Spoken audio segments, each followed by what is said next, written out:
Mainit na tinanggap ng mga taga Panabo City, Davao del Norte ang plataporma de gobyerno ni senatorial candidate Pastor Polo C. Quiboloy at tiwala silang matutulungan sila kung ito ay mailuluklok sa pagkasenador. Samantala, bumuhos ang luha ng mga dumalo sa prayer rally para kay dating Pangulong Rodrigo Duterte. Hiling nila na makauwi na ito sa bansa at makapiling na ng mga nagmamahal sa kanya, lalo na ngayong karawan nito sa Marso 28. Si Jomel Santos magbabalita live. Jomel, magandang gabi. Yes, magandang gabi. Nagkakaisa nga ang panawagan ng mga dumalo ngayon dito na manalo ang mga kandidato ng PDP laban sa pagkasenador, lalo na si Pastor Polo C. Quiboloy at makauwi na ng bansa si Pangulong Rodrigo Duterte.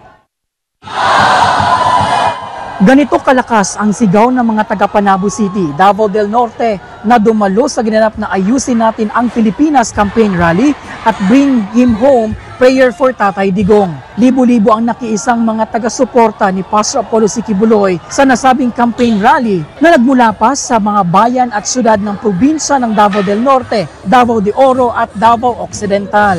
Sabik ang bawat isa na marinig ang plataporma de gobyerno ng buting pastor at ng PDP laban sa senatorial slate. Hindi man personal na nakadalo sa campaign rally, tiwala sila sa mga programa na isinusulong ni Pastor Polo na magbibigay sa kanila ng kaginhawaan sa buhay sa oras ng maluklok na ito sa Senado.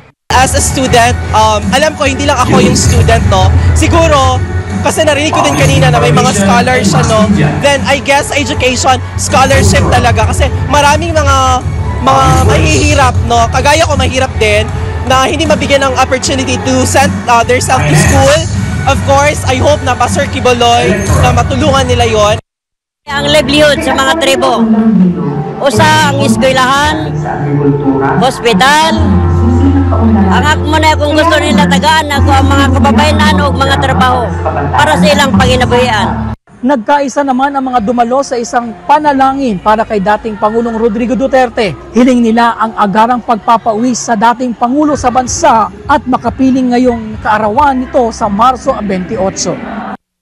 Gusto ko sana mabuti ang kalagayan niya, good health, at sana huwag siyang mawala ng pag-asa dahil alam ko sa kabaitan niya at sa tulong ng mga taong nangangailangan sa kanya, maawain ang Diyos at alam niya, pauwiin niya pabalik dito sa Pilipinas ang aming dating presidente. Binigyang diin ni Pastor Polo C. Quiboloy sa kanyang mga naging mensahe noon na siya ay tumatakbo hindi bilang isang politiko, kundi isang leader na siyang kailangan ng Pilipinas upang maging maayos ito. Mula dito sa Panabo City, para sa Diyos at Pilipinas kong mahal, Jomel Santos, SM9 News.